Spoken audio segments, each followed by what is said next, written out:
நடிகை புஷ்பலதா பொலிவான நிலவு போன்ற முகத்தோற்றம், சிரிக்கும் பொழுது கன்னத்தில் குழிவிழும் எழில் கொஞ்சும் அழகு, பெரும்பாலும் குடும்ப பாங்கான வேடங்கள், அச்சர சுத்தமாக தமிழ் பேசும் அசல் தமிழ்நாட்டு பெண் என பல சிறப்புகளை கொண்ட இவர் கொள்ளை அழகுடன் என்றும் நீங்காத நினைவுகளில் மூழ்கி நம்மை கிறங்க வைத்துவிடும் ஆற்றல் கொண்ட அற்புதமான நடிகையாவார்.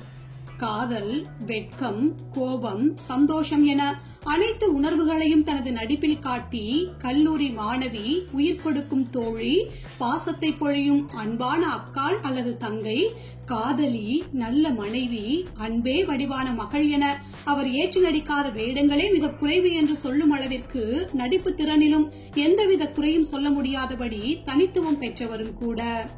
50களில் நடிக்க துவங்கி படிப்படியாக முன்னேறி 60களில் உச்சம் பெற்று பிறகு குணச்சித்திர வேடங்களை ஏற்பவராகி 80-90களில் அம்மாவாக, பாட்டியாக தொடர்ந்த புஷ்பலதா பெரும்பாலும் தான் நடித்த படங்களில் மிகவும் கண்டிப்பும் கராரும் நிறைந்தவராக, பொறுப்புணர்வு மிக்க பெண்ணாக பல படங்களில் தோன்றி ரசிக்க வைத்திருப்பார். இப்படி பன்முக திறமை கொண்ட நடிகையான புஷ்பலதா அவர்கள் தமிழ் சினிமாவிற்குள் எப்படி வந்தார், இவரது குடும்ப பின்னணி எப்படிப்பட்டது, குடும்பத்தின் வறுமையை போக்க சினிமாவிற்குள் நுழைந்த புஷ்பலதா ஆரம்ப காலங்களில் வாய்ப்புகள் கிடைக்காமல் என்ன மாதிரியான சிரமங்களை எதிர்கொண்டார், பிறகு யாருடைய உதவியால் முதல் பட வாய்ப்பை பெற்றார், கொஞ்சம் கொஞ்சமாக தமிழ் சினிமாவில் புகழ் பெற ஆரம்பித்திருந்த நேரத்தில் உடன் நடித்த நடிகரான ஏவிஎம் ராஜன் அவர்களை திருமணம் செய்து கொண்டது எப்படி, திருமணத்திற்கு பிறகும் திரைப்படங்களில் நடித்து வந்தவர் திடீரென திரையுலகிலிருந்து காணாமல் போனதற்கு காரணம் என்ன, தற்போது எந்த மாதிரியான சூழலில் வாழ்ந்து வருகிறார் போன்ற பலருக்கும் தெரியாத இந்த கண்ணக்குழி அழகியின் தெரியாத சுவாரஸ்யமான வாழ்க்கை பக்கங்களை தான் நாம் இந்த வீடியோவில் பார்க்க போறோம். தான் ஏற்ற வேடங்கள் எதுவானாலும் அதை மிகச் சிறப்பாக செய்து தமிழ் சினிமாவில் தனக்கென்று ஒரு தனி அடையாளத்தை ஏற்படுத்திக் கொண்ட புஷ்பலதா அவர்கள் 1946ஆம் ஆண்டு கோயம்புத்தூரில் 6 பெண் பிள்ளைகள், 2 ஆண் பிள்ளைகள் என 8 குழந்தைகளை கொண்ட சாதாரண நடுத்தர கத்தோலிக்க கிறிஸ்தவ குடும்பத்தில் 5வது பெண்ணாக பிறந்தவர். புஷ்பலதாவின் தந்தை சொந்தமாக பித்தளை மற்றும் சில்வர் பாத்திரங்களை தயாரித்து ஊர் ஊராக சென்று விற்பனை செய்வதை பிரதான தொழிலாக கொண்டு வாழ்க்கை நடத்தி வந்துள்ளார். இத்தொழிலில் அவருக்கு ஓரளவு வருமானம் வந்தாலும் வீட்டில் 8 பிள்ளைகளின் படிப்பு, உணவு என அவர்கள் அனைவரின் தேவைகளையும் நிறைவேற்றுவதற்கு மட்டுமே அது போதுமானதாக இருந்துள்ளது. இந்த நிலையிலும் குடும்பத்தில் மிகவும் செல்ல மகளாக வளர்க்கப்பட்ட புஷ்பலதா அந்த குழந்தை பருவத்தில் சரியாக சாப்பிடாமல் மிகவும் மெலிந்து நோஞ்சானாக காணப்படுவதை பார்த்து அவரது தந்தை வருத்தப்பட்டு பள்ளிக்கு சென்று வருவதோடு நாட்டியமும் சேர்த்து கற்றுக் கொடுத்தால் அது இன்னும் அவளுக்கு சிறந்த உடற்பயிற்சியாக இருக்கும் என்று நாட்டியம் கற்க ஏற்பாடு செய்தாராம். 7 வயது குழந்தையான புஷ்பலதாவும் மிகச் சூட்டிகையாக நாட்டியத்தை கற்றுத் தேர்ந்ததோடு அவரது மெலிந்த உடலும் ஓரளவு தேறி மிகவும் துருதுரு பெண்ணாக அழகாக காட்சியளிக்க ஆரம்பித்துள்ளார். அந்த காலகட்டத்தில் குடும்ப உறவுகளுக்கு மத்தியில் பெண்கள் நாட்டியம் கற்பதும் ஆடுவதும் கௌரவமானதல்ல என்ற கருத்து ஆழமாக வேரூன்றி இருந்ததால் புஷ்பலதாவின் தந்தை தனது மகளை நாட்டியம் கற்றுக்கொள்ள அனுப்பியது பிடிக்காமல் அவர்களது உறவினர்கள் இவர்கள் குடும்பத்தை தங்கள் உறவிலிருந்து முற்றிலுமாக துண்டித்துக் கொண்டதோடு அறவே ஒதுக்கி வைத்து விட்டார்களாம். இருந்தும் மகளின் எதிர்கால நலனை மனதில் கொண்டு குடும்பத்தினர் அனைவரும் புஷ்பலதாவை ஊக்கப்படுத்த 1955ஆம் ஆண்டு கோயம்புத்தூரில் அவரது 9வது வயதில் நாட்டிய அரங்கேற்றம் நடத்தப்பட்டு அனைவரின் பாராட்டையும் நன்மதிப்பையும் பெற்றாராம். இந்த நாட்டிய அரங்கேற்றத்தை மிகச் சிறப்பாக நடத்தி புஷ்பலதாவை அடுத்த நிலைக்கு கொண்டு செல்வதற்கு மிகவும் உறுதுணையாகவும் உதவியாகவும் இருந்தவர் அந்த கால நாடக நடிகைகளில் ஒருவரும் ஹார்மோனிய கலைஞருமான PS ரத்னாபாய் அவர்கள்தானாம். காரணம், ரத்னாபாய் அவர்களுக்கு குழந்தைகள் இல்லை என்பதால் புஷ்பலதாவை தனது மகளைப் போலவே பாவித்து அவர் மீது மிகுந்த பாசமும் அன்பும் கொண்டு பார்த்து வந்ததால் தானாம். அந்த அன்பிற்கு பாத்திரமாக புஷ்பலதாவும் தனது பெரும்பாலான நேரங்களை அவரது வீட்டிலேயே இருந்து செலவிட்டு வர பிறகு அங்கிருந்துதான் நாடகத்துறை சார்ந்தவர்களுடனான பழக்கமும் அவருக்கு ஏற்பட ஆரம்பித்துள்ளது. இந்த நேரத்தில் புஷ்பலதாவின் தந்தை செய்து வந்த பித்தளை பாத்திர தொழில் ஆட்டம் காண ஆரம்பிக்க அவரது குடும்ப மறுமையின் பிடியில் சிக்கி செய்வதறியாது தவித்து நின்றது. இதனால் ஆனால் குடும்பத்தின் வறுமையை போக்க தான் ஏற்றுக்கொண்ட நாட்டியத்தையும் ரத்னாபாய் சொல்லித்தந்த நாடக அனுபவத்தையும் கையில் எடுத்து அதில் பயணிக்க முடிவு செய்தார் புஷ்பலதா.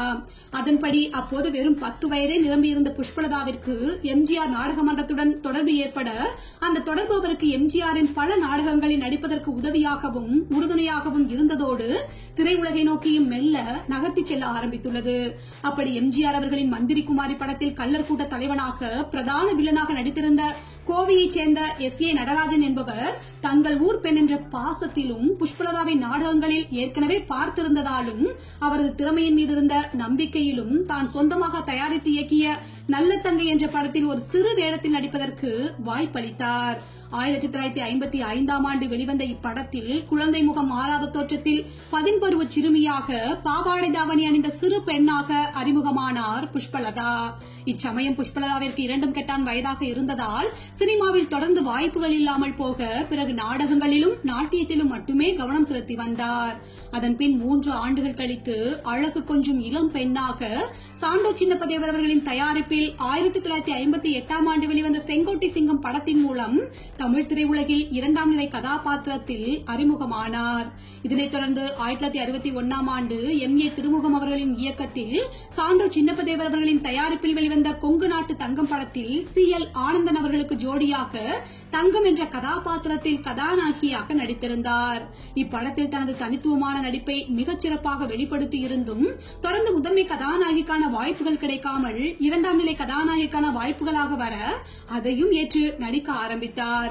அப்படி இதே ஆண்டில் கிருஷ்ணராவ் என்பவரது இயக்கத்தில் ஏவிஎம் பிக்சர்ஸ் தயாரிப்பில் S.S. Rajendran, M.R. Radha, C.R. Vijayakumari, Rajashree என மிகப்பெரிய நட்சத்திர பட்டாளமே நடித்து வெளிவந்த பணம் பந்தியிலே படத்தில் 3 கதாநாயகிகளில் ஒருவராக கண்ணம்மா என்னும் கதாபாத்திரத்தில் நடித்திருந்தார்.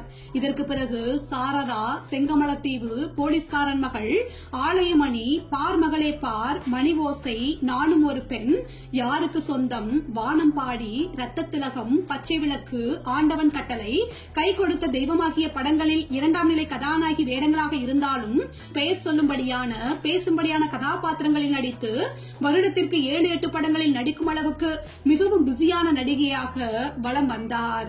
இதில் 1962ஆம் ஆண்டு C.V. ஸ்ரீதர் அவர்களின் இயக்கத்தில் வெளிவந்த போலீஸ்காரன் மகள் படத்தில் மல்லிகா என்னும் கதாபாத்திரத்தில் பாலாஜிக்கு முறைப்பெண்ணாக வந்து நடித்திருந்தார். அதோடு மட்டுமின்றி இப்படத்தில் புஷ்பலதா பாலாஜிக்கு இடையே B.B. ஸ்ரீனிவாஸ் அவர்களின் குரலில் வரும் நிலவுக்கு என் மேல் என்னடி கோபம் நெருப்பாய் எரிகிறது என்ற பாடலை எப்போது கேட்டாலும் நடிகை புஷ்பலதா அவர்களைத்தான் முதலில் நினைவுபடுத்தும். அந்த பாடலின் இடையில் குலுங்கும் முந்தானை சிரிக்கும் அத்தானை விரட்டுவதை நடிகை என்று நடிகர் பாலாஜி வாயசித்து நடிக்க புஷ்பலதா அத்தான் மீது கொண்ட காதலின் வெளிப்பாடாக நாணத்தில் பூத்து குலுங்கி இடது பக்க கன்னத்தில் அழகான குழிவில முழு நிலவை பார்த்து ஒயிலாக மலர்ந்து சிரித்து நம் மனங்களை கொள்ளிக் கொண்டு போயிருப்பார்.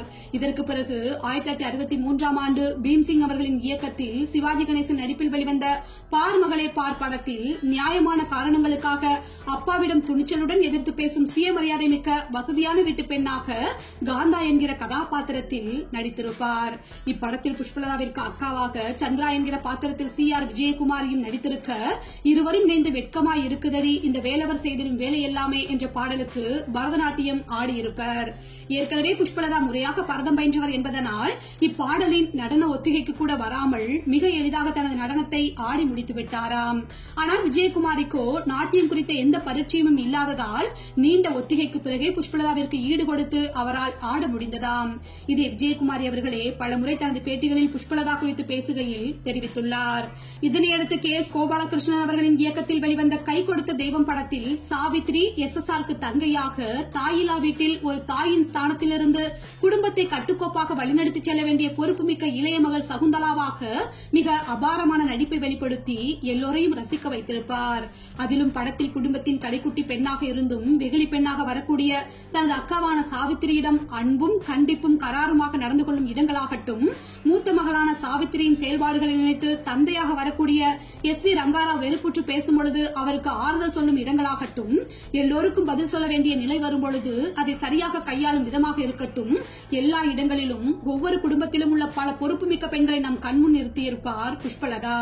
இப்படி அற்புதமான அனைவரும் பாராட்டும்படியான நடிப்பை இப்படத்தில் கொடுத்திருந்தும் வெகுளி பெண் பாத்திரத்தில் சாவித்திரி அவர்களுக்கு கிடைத்த பெயரிலும் புகழிலும் பாதியளவாவது புஷ்பலதாவிற்கு கிடைத்ததா என்றால் இல்லை என்றுதான் சொல்ல வேண்டும். இருந்தும் எந்தவித எதிர்பார்ப்புமின்றி கொடுக்கப்படும் வேடங்களை சிறப்பாக செய்து அதற்கான அங்கீகாரம் கிடைத்தால் போதும் என்று தொடர்ந்து ராமு, தாயே உனக்காக, கற்பூரம், ராஜா வீட்டு பிள்ளை, ஜீவனாம்சம், பணமா பாசமா, எங்கள் தங்கம் என ஏராளமான படங்களில் நடித்தார்.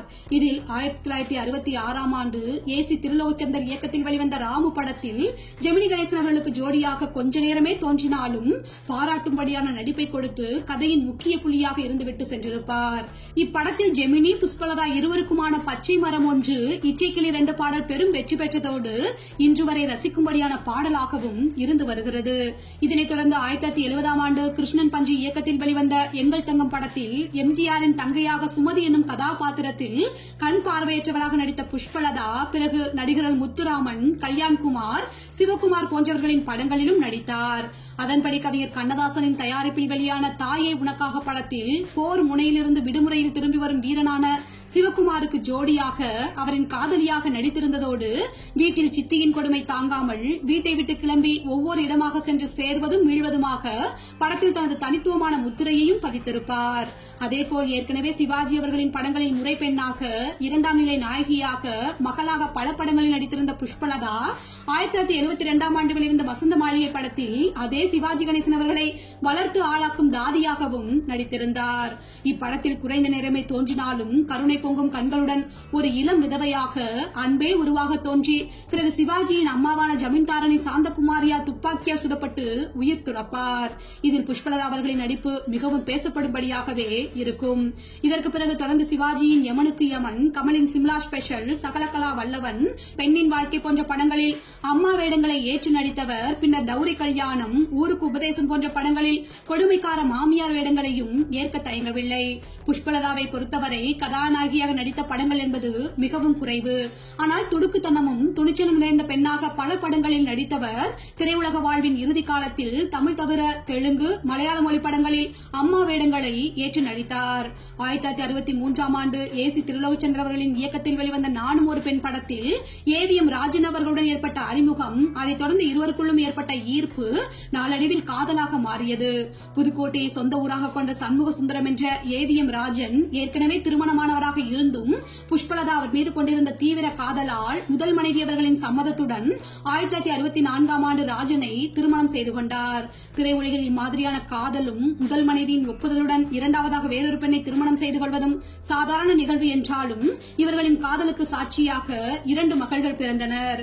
இவர்களில் மூத்த மகள் மகாலட்சுமி ராணிதேனி என்ற தமிழ் படத்தில் கதாநாயகியாக அறிமுகமாகி முதல் வசந்தம், ஊர் பஞ்சாயத்து போன்ற பல படங்களில் நடித்தார். தமிழை விட தெலுங்கு, கன்னட மொழி படங்களில் அதிகமான வாய்ப்புகள் வரவே பிறகு அங்கும் முத்திரை பதித்தார். புஷ்பலதா, ராஜன் இருவரும் அசல் வாழ்க்கையில் இணைந்தாலும் அழகான ஜோடியாக இருந்தாலும் இருவரும் இணைந்து நடித்த படங்களின் எண்ணிக்கை வெறும் 15 மட்டுமே. ஜெமினி கணேசன் சாவித்ரி, SS ராஜேந்திரன், விஜயகுமாரி இணையை போல் தொடர்ச்சியாக இருவரும் அதிக எண்ணிக்கையில் இணைந்து நடிக்கவில்லை. கதாநாயகியாக சில படங்களிலும் அதன் பின்னர் குணச்சித்திர நடிகையாகவும் திரையில் தோன்றிய புஷ்பலதா 1984ஆம் ஆண்டு கணவருடன் சேர்ந்து கார்த்திக், அர்ஜுன், நளினி மற்றும் இவர்களது மகளான மகாலட்சுமி ஆகியோரை நடிக்க வைத்து நன்றி என்றொரு படத்தை சொந்தமாக தயாரித்தனர். ராஜன், புஷ்பலதா இருவராலும் மிகுந்த எதிர்பார்ப்போடு எடுக்கப்பட்ட இப்படம் மிக பெரும் தோல்வி படமாக அமைய அவர்களுக்கு அதிகமான நஷ்டத்தை ஏற்படுத்தியதோடு பொருளாதார ரீதியாகவும் அவர்கள் இருவரையும் இப்படம் பின்னுக்கு தள்ளியது. அதோடு 80களுக்கு பிறகு இருவருக்கும் பெரிய அளவில் பட வாய்ப்புகளும் இல்லாமல் போக குடும்பமே சூறாவளியில் சிக்கியது போல் அன்றைய நாளை கடந்துவிட்டாலே பெரிய விஷயம் என்கிற அளவுக்கு வாழ்க்கை சூழலும் மாறி மொத்த குடும்பமும் மிகுந்த சிரமத்திற்கு ஆளாகி உள்ளது. AVM ராஜன் ஆழ்ந்த இந்து மத நம்பிக்கையும் மகமாயி மீது பக்தியும் கொண்டவர். புஷ்பலதாவின் பிறப்பால் கிறிஸ்தவர். மதத்தின் மீது ஆழ்ந்த பிடிப்பும் நம்பிக்கையும் கொண்ட இந்த இருவரும் வேறு வழியின்றி 1988இல் குடும்பத்தினர் ஒவ்வொருவராக போன்றவராக பெந்தகோஸ்தே மதத்துக்கு மாறினர். இதனால் திரைப்பட உலகை விட்டு விலகி முற்றிலும் தொடர்பற்று போனதோடு தாங்கள் கஷ்டத்திலிருந்து மீண்டு வர அந்த ஜீசஸ் தான் காரணம் என்று இப்போது குடும்பத்தினர் அனைவரும் முழுநேர மத போதகர்களாக மாறியிருக்கின்றனர். ஏவிஎம் ராஜன் மற்றும் புஷ்பலதா இருவரின் பெந்தகோஸ்தே உரைகளை சில நேரங்களில் சமூக வலைதளங்களிலும் காண முடிகிறது. துணிச்சலுக்கு பெயர் போனவர் என தமிழ் திரை உலகினர் பலராலும் பாராட்டுகளாலும் போலுரைகளாலும் சித்தரிக்கப்பட்டவர் புஷ்பலதா. குறிப்பாக கவிஞர் கண்ணதாசன், டி.ஆர். ராஜகுமாரி, தேவிகா, மனோரமா, புஷ்பலதா என 4 தமிழ் திரைப்பட நடிகர்களை பற்றி சிலாகித்து எழுதியிருந்த சில குறிப்புகளில் எப்போதோ ஒரு சந்தர்ப்பத்தில் தன்னிடம் வாளாட்டிய ஒரு நபரிடம் பலர் முன்னிலையில் செருப்பை கையில் எடுத்து காண்பித்ததாக புஷ்பலதாவின் துணிச்சல் பற்றி மிகுந்த நம்பிக்கையுடன் குறிப்பிட்டுள்ளார் கண்ணதாசன். அப்படிப்பட்ட துணிச்சல்காரரான நல்ல திறமை வாய்ந்த ஒரு நடிகை ஏன் பொருளாதார நஷ்டத்தை காரணமாக்கி திரையுலகை விட்டே காணாமல் போனார் என்பதுதான் வருத்தத்திற்குரிய ஒன்றாக இன்று வரை அவரது ரசிகர்களால் பார்க்கப்படுகிறது.